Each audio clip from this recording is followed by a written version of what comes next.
तरीके से इसने बेहुरमती की कि पाकिस्तान की अवाम में से एक भी इनको माफ नहीं करेगा। सब ही सब गिरफ्तार हो चुके हैं।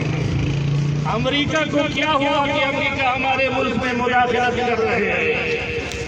असल बात मेरे अजीज दोस्तों भाइयों 2 मिनट के लिए है कि जनरल